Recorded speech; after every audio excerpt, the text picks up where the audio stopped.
हे चकलेट खान्छु सबैले सुन मम्मी मलाई 5 रुपियाँ ल्याउनु न के हुन्छ कुन्नी किन खै त आमा हाम्रो बाको धेरै भयो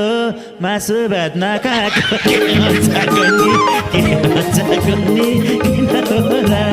नपाउने माया हे मासु लिन गएको कहाँ फसेछ रौसी खाएर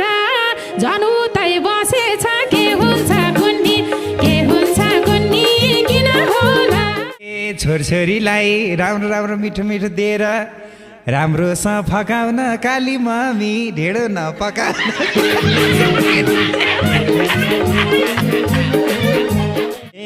तेरी आमा काली छन् हाम्री चाहिँ गोरी तर ठेगानलाई छैनन् छोरी किन होला नपाउने प्याचै बोल्छु नदुखाउ मन दादा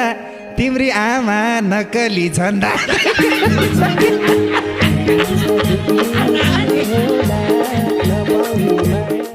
आजकल बानी घरै छैन भो हाम्री आमा जति त होइन भो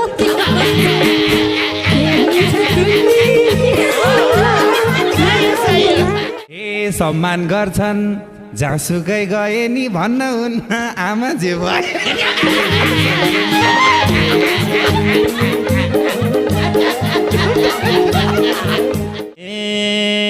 बस्ने बेला गोबारै सोरेर लाउँछिन् किरिम बहिनीको चोरेर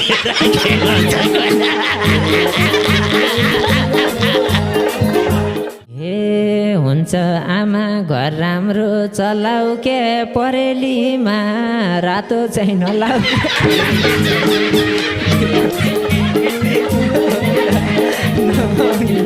दिदी सुन त हिजो मेरो रुमको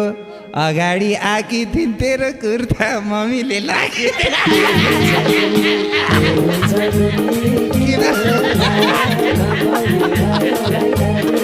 हे होइन फेरि मिलाउन जान्ने लाली नलाउ भनेकै नमान्ने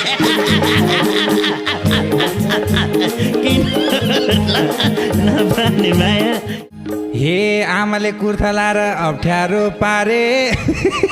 खाली सिरियस भइहाल्छ त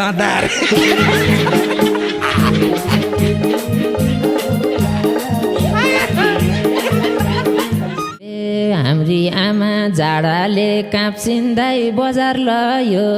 मिनिस्कट नाप्सिँदै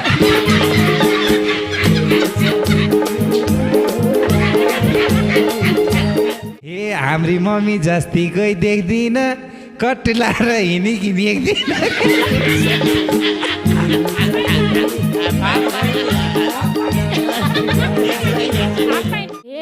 हाफ प्यान्टलाई छन् पुऱ्याएर विधि राम रामको अस्ति देखि हुन् काली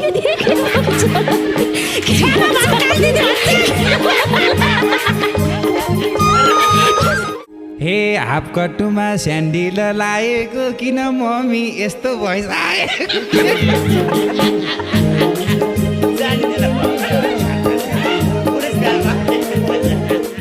हे हाम्री आमा भैँसीलाई उठ भन्छन् गोबर सोर्ने जुत्तालाई बुट भन्छन् किन होला नपाउने हे आमाको सपोर्ट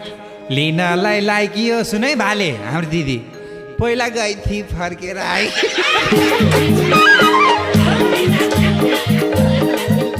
हे पहिला गर आउनु त राम्रो झन् बिहे हुँदै भान्जो छ हाम्रो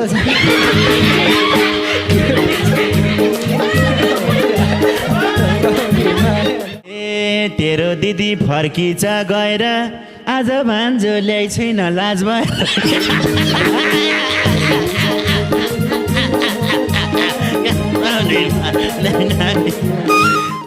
हे झोलुङ्गुनी बनाइछिन् बोरालाई कोहीले सोधे भाइ भन्छन् छोरालाई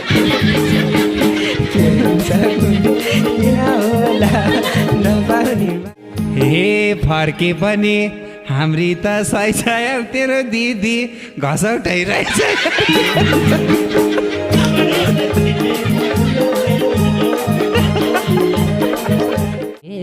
केही गरे नि ठिकमा नआउने झैँ घस्यौटाने डढेलो लाउने